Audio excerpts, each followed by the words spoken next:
शेतकरी कुटुंबात जन्मलेल्या आणि वेगळं काहीतरी करण्याची इच्छा बाळगणाऱ्या बुलढाणा जिल्ह्यातील संग्रामपूर तालुक्यातील इंद्रायणी गोमासे यांची तहसीलदारपदी निवड झाली आहे। इंद्रायणी गोमासे यांनी मोठं यश संपादन केलं आहे।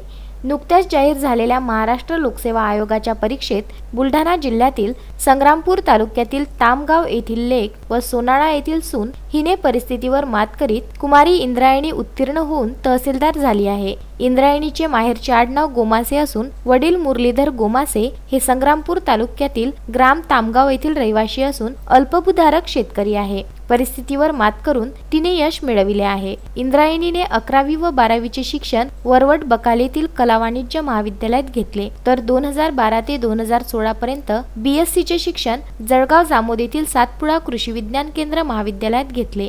BSc प्रथम वर्षात असताना इंद्रायणीचा विवाह सोहळ्याचा इंगळे परिवारातील केंद्रीय पोलीस दलातील जवान विजय इंगळे यांच्या सोबत झाला। शिकून काय करायचं, घरच तर सांभाळावं लागतं हा मुलींकडे पाहण्याचा दृष्टिकोन आहे। पण लग्न झाल्यावरही इंद्रायणी हिने शिक्षण पूर्ण करून यशाचं शिखर गाठलं। वडिलांकडे फक्त 3 एकर जमीन, त्यात 3 बहिणी आणि 1 भावाच्या शिक्षणाचं ओझं। मात्र इंद्रायणी यांच्या वडिलांनी मुलींचं शिक्षण थांबविलं नाही। शेती पिकून व जोडधंदा दुग्ध उत्पादन विक्री करून मुलींचं शिक्षण व लग्न केलं। इंद्रायणी यांचे पती CRPF मध्ये कार्यरत असून देशाची सेवा करीत आहे, तर परिवार शेतकरी असल्यावरही सासरच्यांनी त्यांच्या शिक्षणाला विरोध न करता शिक्षण सुरूच ठेवलं। याचे फलित म्हणजे इंद्रायणीच्या जिद्द व चिकाटीला यश मिळाले। संग्रामपूर तालुक्याची लेक तासगाव रहिवासी असलेली इंद्रायणीने आपल्या जिद्द व चिकाटीने आपल्या परिस्थितीवर मात करीत तहसीलदार ग्रुप A पदी नियुक्ती झाली। प्रत्येक वेळी विद्यापीठ स्तरावर ती टॉप राहिली। 2018च्या वार्षिक पदवीदान समारंभात इंद्रायणी हिने पंजाबराव देशमुख कृषी विद्यापीठ अकोला येथे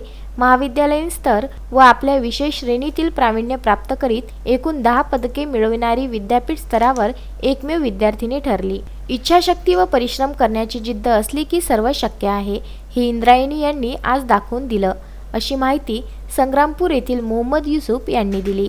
मोहम्मद फारूक, विदर्भ न्यूज, खामगाव।